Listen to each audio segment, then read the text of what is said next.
Hey guys, welcome to the channel. My name is Ania, and today I'm going to walk you through how I plan for a new semester. The semester in question is the fall 2020 semester, which for me is going to be completely online.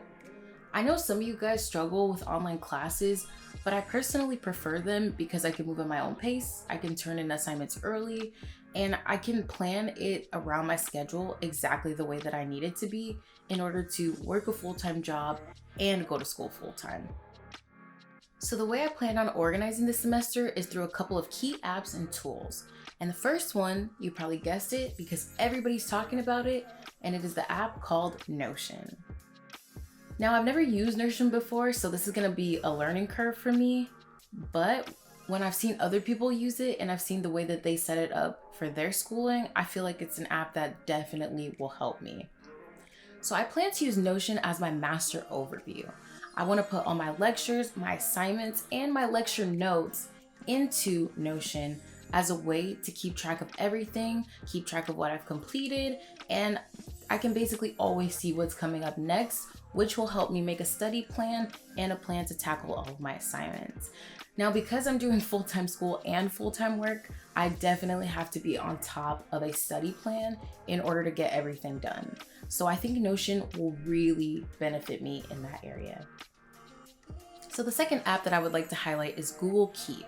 And Google Keep has become one of my favorite productivity apps. So I found out about Google Keep last semester, and it was actually towards the end of the semester, which was perfect because I had started to get unmotivated. I started to find it really difficult to get assignments done. But the way that I use Google Keep in the checklist format is like perfect for me. I basically start with a date, and underneath that, I write down everything that I want to get done that day, and then I can just check it off and check it all off as a whole when everything is finished. Now, I'm not sure why this system works so well for me, but it really has changed the way that I turn in assignments, the way that I get things done, and the way that I plan to attack all of my assignments and studying in one day. So it allows me to plan all these things for multiple sessions without getting overwhelmed. I feel like personally, when I get overwhelmed, I kind of just shut down, I procrastinate. I'm like, oh, I have time to do it.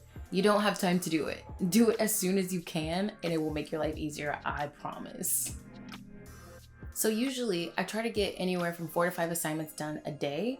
That seems to work the best for me, seems to keep me on track or ahead of the game, and then I don't feel so overwhelmed with like a ton of assignments piling up. I feel like 4 to 5 is a pretty good amount for me. So the next app I want to talk about is Google Docs.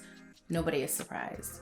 Any typed assignments, any essays, anything like that goes directly into Google Documents. It's great because it's a backup copy of any of the work that I've done, but also I don't have the Microsoft Suite on my iPad, so I don't have it on my iPad or my laptop actually. So that's just the best way for me to do it. And then I back up my work there so that if anything happens between me doing my work and me turning it in, I have a copy within either Google Docs or Google Drive, and that has been a lifesaver. So the next thing I want to talk about, of course, is my bullet journal. So one fact about me is that I am a very forgetful person. I mean, sometimes to the point where it's like ridiculous. I'll tell myself in my head, I'm like, okay, don't forget to grab your keys. And then guess what? I'll walk straight out the door without my keys. So this has been a lifesaver. It's the one thing that I check in with every day. So if I want to stay on top of my tasks and do them efficiently and quickly and make sure that I'm doing what I'm supposed to be doing and I'm where I'm supposed to be, this is the thing that has helped me out the most with that. So even though I'll have everything in Notion and I'm sure I'll write things down a million other places, as long as it's in my bullet journal, I know that I'll be able to get it done. Okay, so the next thing is GoodNotes, everyone's favorite note-taking app. So I personally use GoodNotes on my iPad. I haven't tried Notability. I'm not opposed to it, but I've just been happy with the experience of GoodNotes, so I don't necessarily feel the need to purchase Notability. That's just me though. So before my iPad, I actually used to use an Arc notebook system. So here she is. And this is my ARC notebook. I just got the plain black because I just wanted something simple. And when I was still going to school in person, I used this, and then I also used it for my online semester last semester. So I still like the ARC system, and I like that if you need to, you can take out a page and move things around as you go throughout the semester. So I did find that pretty helpful for adding in notes when I was like, oh, I really need to add this to this section, but I don't want to go back and clutter the page, or I just don't have space. That was a really good solution. However, when I needed pictures from lecture slides or from a textbook, I would literally have to print them out on sticker paper, cut them out, and then place them into the ARC notebook, which is time consuming, and it's not as satisfying as being able to just drag and drop an image from Google Chrome into GoodNotes, and then you already have it there. And you don't even have to save it onto your iPad. It's just in the GoodNotes app from there. So you save a little space too, and it definitely is a time saver. So I am so excited to be able to do that next semester instead of having to continue to waste my precious sticker paper. So the way I plan to use GoodNotes is, as of right now, I have a folder specifically for the fall semester. Inside that folder, I have 4 notebooks for the 4 classes I'll be taking. I'm also going to add another folder within that folder for lecture slides and for my textbooks, because I am trying to go as paperless as possible.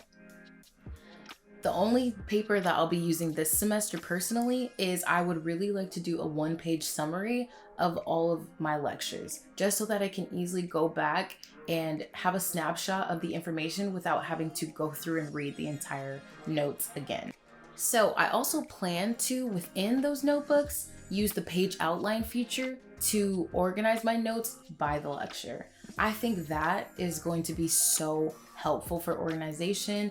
And also on GoodNotes, you can go through and you can specifically search a term or a part of your notes to quickly and easily find it. And that is going to be a lifesaver. So now we're going to go through some other useful apps that I used last semester and some new ones that I plan on using this semester. So the first one we're going to start off with is Quizlet. Now, Quizlet is an online flashcard application, and it's pretty great. You don't have to waste the paper, and it serves the same function as a regular flashcard, so pretty self-explanatory. Okay, so next is Xmind, and this is an app used to make mind maps. Now, I haven't made mind maps since high school, but a lot of people have said that they can be really effective. So I'm planning on seeing if this is an app that will help me during the fall semester.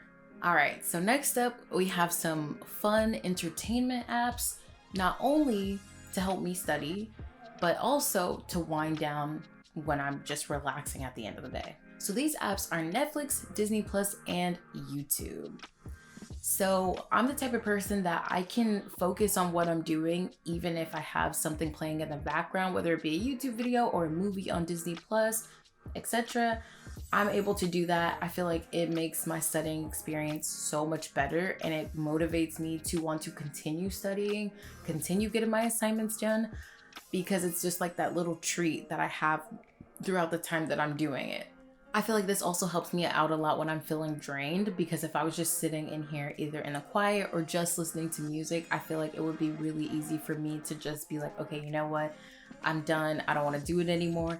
But if I'm watching something that I enjoy watching, 9 times out of 10, I'm going to want to finish watching whatever it is, which means I'm probably going to finish working on whatever I'm working on. I also think that since I have an iPad and I really enjoy writing on my iPad, I think it's going to help me out a lot to motivate me to keep studying this semester, because I already enjoy this experience so much that if I have an opportunity to write on it and it's actually something important, I think it'll also help me to want to finish doing it. All right. So next we have Procreate, which, Procreate just has so many different uses, but for school, I'll probably be using it for title. If I want to make more detailed drawings to go into my notes, if I want to label certain things with me specifically labeling it, I'll probably use that in Procreate as well. That's also a really good tool to help you learn, so I'm excited to use that for sure. And yeah, I think Procreate's gonna really come in handy for this semester as well. And then the last two we have is my Google Nest, which lives behind me, and Spotify. So, of course, sometimes when you're just kind of like really in the zone, you probably just want to put on some lo-fi chill beats and just go at it. Now, besides watching movies or watching YouTube videos, I feel like the lo-fi beats really gets me motivated and really helps me stay in the zone once I'm in it, because it's just really nice, non-distracting music that you can just have on, and it's super helpful. And I'm really glad that Spotify has it available. And if I'm like, okay, if I touch my phone right now, I know I'm gonna get distracted. Because I have a Google Nest, I can just, you know, arm that, say that I want to listen to lo-fi beats on Spotify, and then it will bring it up for me without me having to actually touch my phone and get distracted, and then all that setting is gone, right? So yeah, that is how I'm planning on setting up my new semester. It's also some of the things that I'll be using this semester to help me have a successful semester. I hope you guys also have a successful semester. If you have any more tips, you can leave them in the comments down below, and I will be sure to respond to every comment. Thank you guys so much for watching. Make sure you like and subscribe if you want more content from me, and I'll see you guys next time.